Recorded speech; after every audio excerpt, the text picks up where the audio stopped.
lobo sa mga katunggali mo? O, ito na yung papaputokin natin. I believe in contestant number 7, me too. Ay, naulo. Ayan. Go. Sabi ng manager mo, mamili ka daw.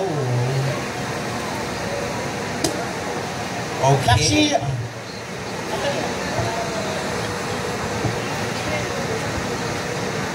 Your question, candidate number 9 is, mali bang makipaghiwalay kung hindi ka na masaya? Uulitin ko, mali bang makipaghiwalay kung hindi ka na masaya?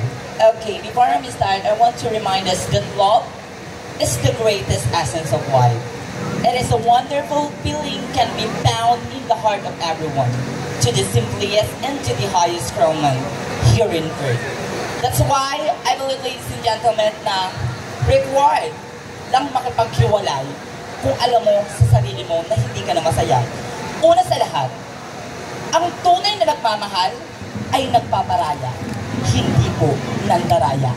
Kung alam mo sa sarili mo na hindi ka na masaya, bakit ipagpapatuloy mo pa?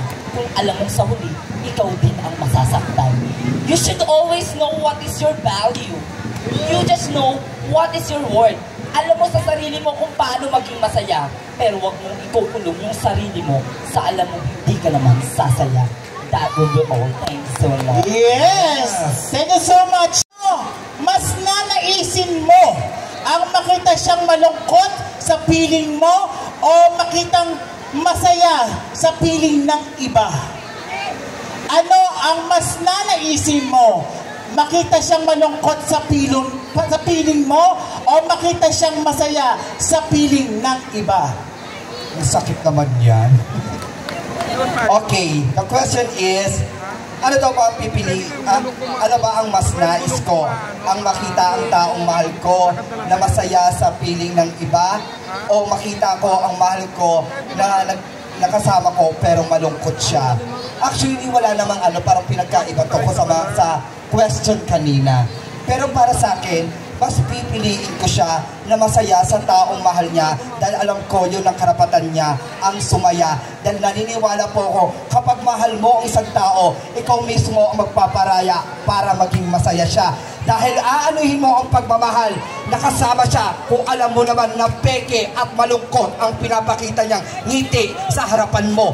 Dahil naniniwala po ako na kapag mahal mo ang isang tao, ikaw mismo ang gagawa para maging masaya siya. Yun ang makita mo siya na magmahal ng iba at makita niya ang totoong ligaya sa piling ng iba. Maraming salamat po. Yeah. Ikaw kumagat. Dali. Tapang din ni Amor eh. Natapang mo din, Amor. Ang iyong katanungan, Miss Candidate number 12. Ano ang mas mahirap? Manligaw upang mapasagot mo ang mahal mo o makipaghiwalay? Uulitin ko, ano ang mas mahirap? Manligaw upang mapasagot mo ang mahal mo o makipaghiwalay? Kapag mahal mo ang isang tao, kahit gaano kahirap ang pagsubok na darating sa'yo, magiging magaan lang ito kasi gusto mong mapasayo ang isang taong minamahal mo. At kahit kailan, hindi naging mahirap ang manligaw sa isang tao kung alam mo, sa dulo nito ay isang pagmamahalan ng dalawang tao. Ang pinakamahirap, yung makipaghiwalay sa isang taong minahal mo. Bakit? Dahil lagi natin tatandaan, ang taong minahal mo, may binuo kayong relasyon, may binuo kayong istorya, may binuo kayong pangyayari. Sa taong minahal mo, may saya ka na naranasan dito sa mundo. Kaya napakasakit kalimutan lahat yon ng biglaan na lamang na makipaghiwalay sa isang tao. Kaya para sa akin, mas magaan ang manligaw sa isang tao. Ako, nanligaw po ako, praktikalan. 9 na buwan po akong nanligaw sa aking jowa. Pero lahat ng sakripisyong yon ay hindi ko ininda. Hindi ako nahirapan. Bagkus ako'y naligayahan. Dahil alam ko, bandang dulo, isang tunay na pagmamahalan ang mag-ugnayan sa aming dalawa at na walang makakapantay ng anumang halaga. Maraming salamat po. Yes!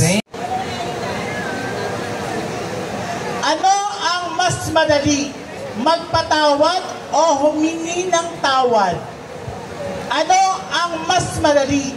Magpatawad o humingi ng tawad? Para po sa akin, direkta na po sa punto, walang halong palabok. Mas madali po talaga ang humingi ng tawad kaysa magpatawad. Dahil dito sa ating lipunan at dito sa ating mundo, napakadali pong manakit ng iisang tao.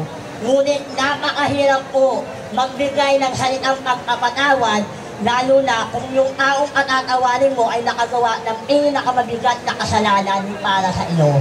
Dito sa ating lipunan, if you want to earn forgiveness, you must earn to respect yourself first. Dahil ang pagpapatawad ay hindi po yan pusang hinihingi. Bagkus ito po ay pusang ipinagkakaloob sa dapat patawarin. Oo, mas madali po ang manghingi ng tawad. Pero naniniwala po ako dito sa ating lipunan, kung ano man po ang pinakamabigat na kasalanan na ating nagawa, matutong po tayong humingi ng kapatawaran. At least nagawa po natin kung ano man po yung ating gusto sa ating buhay. At least nakahingi po tayo ng kapatawaran doon sa taong nagawa natin ng kasalanan. Hindi man tayo patawarin ng taong ginawa na ng ating kasalanan, then let the Lord decide on it. Dahil ang paghihiganti ay wala po sa ating mga kamay. Bagkus ang paghihiganti ay nasa kamay ng taong nagawan mo ng kasalanan. Maraming salamat po. Yes! Ka bang tutulong sa taong walang utang na loob? Napakaganda, uulitin ko.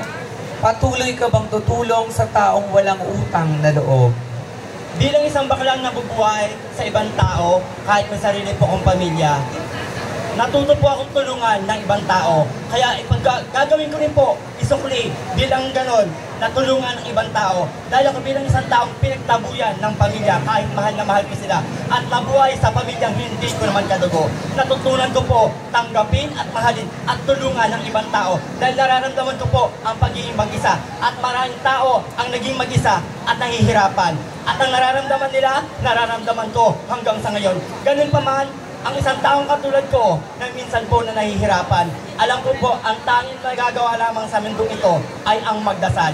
Dahil ang pagdarasal nito, ang magbibigay ng pagkakataon, bigyan ka ng taong kahit hindi mo naman kaano-ano, kaya kang mahalin, kaya kang pagbigyan sa kahit anong tulong na kaya niyang ibigay. Dahil ang Diyos ang magbibigay sa iyo dugtong para matulungan ang sarili mo at ibibigay mo ito sa kapwa mo. Yun lamang po at maraming salamat. Yes!